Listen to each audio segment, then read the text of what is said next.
Now, Larry Brown gets the job and asks me to stay as a part-time assistant. So I'm not making much. My main job was to get donuts and coffee.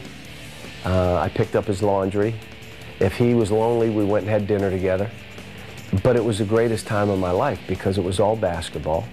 I was working for Larry Brown. I was working for Larry Brown. You know, here was the guy that I looked at and said, that's who I'd want to be if I were a head coach. He's a player's coach. Absolutely a teacher of the game. His teams always get better as the year goes on. His players get better. And I'm working for him at an early age. And he and I have stayed close, but I was with him for 2 years.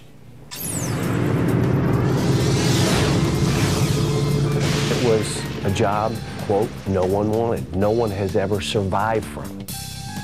You know, you went there and it was over. I heard all the reasons why you can't. Well, I didn't want to hear those. I needed to know why, how you can, why we can, what can we get done.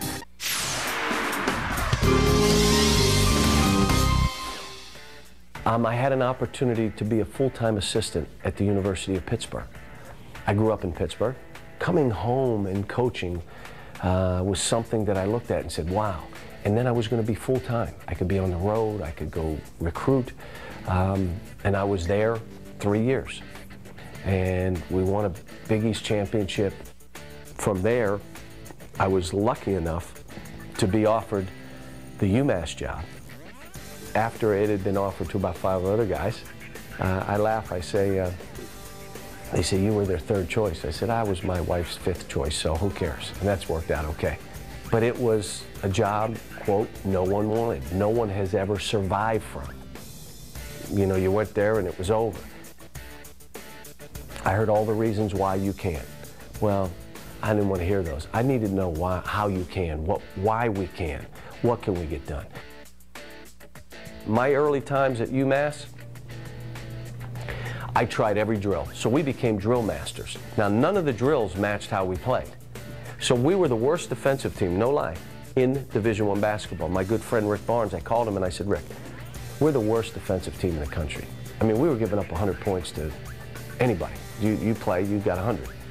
So he said, well, what are you trying to do defensively? And I wanted to show what I knew, so I gave him like 15, 20 things. He said, John, what are the 3 things you're trying to do defensively? So he got me focused thinking, instead of just thinking and everything out there. And if you came and watched this as a coach, there were drills now. They were great drills. They just didn't match how we played.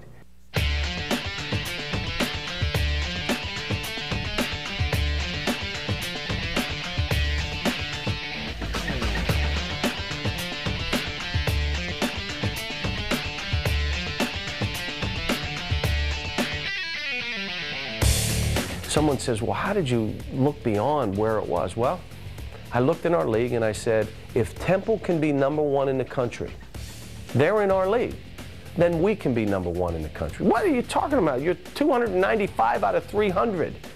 Now, early on, I wasn't thinking #1. I'm thinking survive and keep my job. The second year, we go to the NIT, which was incredible. Third year, they're mad. We went to the NIT Final Four. They're mad. They hadn't been in the NCAA tournament like ever. We hadn't been in a tournament in 20 years. They were mad that we went to the Final Four of the NIT. Next year, we went to the Sweet 16 and lost a game. Got screwed, by the way, by Kentucky. Kentucky beat us in Philadelphia in the Spectrum. I can still, my memory, Lenny Wirtz, and good official, bad on this night, called me out of the box. Technical foul on John Calipari, called by Lenny Wirtz. Well, on the Spectrum, there's all kind of lines. The Spectrum, if you remember, they had the spectrum of lines. He thought I was out of the box. I wasn't out of the box at that point. I was a couple other times, but at that point he called a technical. We're down 2. A few minutes left in the game. We're down 2. Comes out of nowhere, calls a technical on me. We end up losing the game. I took responsibility. I shouldn't have gone crazy. I did go crazy a little bit in that game, but from there, the program went to another level. You go from Will Herndon to Harper Williams to Tony Barbie. Later, we get Derek Kellogg, who's now the head coach at Massachusetts, and we go to Edgar Padilla, Carmelo Travieso, Dante Bright, Dana Dingle, and the guy that took us to another level. We were top 20, top 15. We became top 5 with Marcus Camby, and then we became #1 in the country. Here's Camby inside, and he might get it back with a three-point play of his own. Jim, that's what I said that makes him so tough. You know, that ride from Kansas to Pitt to UMass happened over 6 years. And then the UMass stuff, now you're at 15 years in the biggest arena of coaching, major college basketball. For me, it was an absolute, it rocked my world. The first time, instead of me saying I gotta go, somebody says, we don't want you here anymore. You can't coach here. That's the genesis of the book that I wrote, Bounce Back. After getting fired and coming back, people saying to me, how did you do it? It's a beautiful job by Marcus Camby. Fakes to the inside, then goes outside. I probably would not have left UMass at that point anyway for any other job because we had it rolling. We had the recruiting in the order. And let me go back and make sure everybody understands. I want the people here to understand. Fate has intervened many times in my life. You're looking at a guy, my grandfather was a coal miner, my parents are high school educated. I shouldn't be sitting here. I'm from the other side of the tracks, okay? I shouldn't be here. How does fate intervene? We get it going at UMass. Here's what was going on in Boston. Every pro franchise was struggling, and we peeked through with Lou Rowe and Marcus Camby, and all of a sudden, we're the toast of Boston.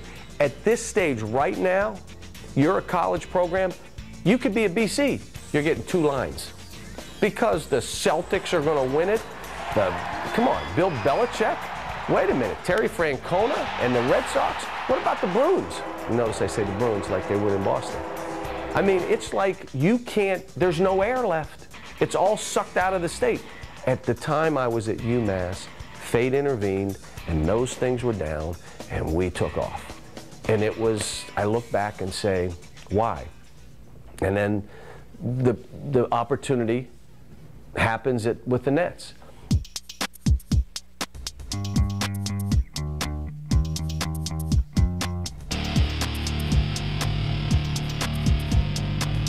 Now people would come and say, you know, I could sit here and tell you I did it for this. I did it because they were paying me $15 million. That's why I did it. I did it, and come on, I'm going to say it again. Grandfather's a coal miner. My parents are high school educated. This was an opportunity for me to have security for my family and do something that was in the back of my mind. The year before, I had interviewed with the Detroit Pistons, the Miami Heat, I believe I interviewed with. It was like 2 or 3 teams I interviewed with the year before. This one came down to the Philadelphia 76ers and the Nets. I had talked to both organizations and was thinking, which one should I do? I ended up, unfortunately, going to the Nets. Or fortunately, fate again. And I loved it. We went to the playoffs in our second year. We had the biggest trade in the history of the NBA at that time. We traded like 10 guys. I would have traded them all. I'd have traded everybody. We start a season 1-1. Sammy Cassell, one of the great players in that league, never got his due. He gets hurt. We're 1-1. He goes down. Yeah, no point guard. We end up going 2-16 at that point. We're 3-17. You're in the NBA. You're getting fired. You're getting fired. And for me, it was an absolute, it rocked my world. The first time, instead of me saying I got to go, somebody says, we don't want you here anymore. You can't coach here. That's the genesis of the book that I wrote, Bounce Back. After getting fired and coming back, people saying to me, how did you do it? Sat down and wrote down what happened. And it was kind of neat to go back, take responsibility. I didn't blame anybody. I took a couple shots, not really anything major, but I had to just because it's in my nature to, you know, throw a little blow in there now and then. But I took all responsibility. I had a great time, but they fired me. I had to deal with it. And I had to now move on and say, what am I going to do next?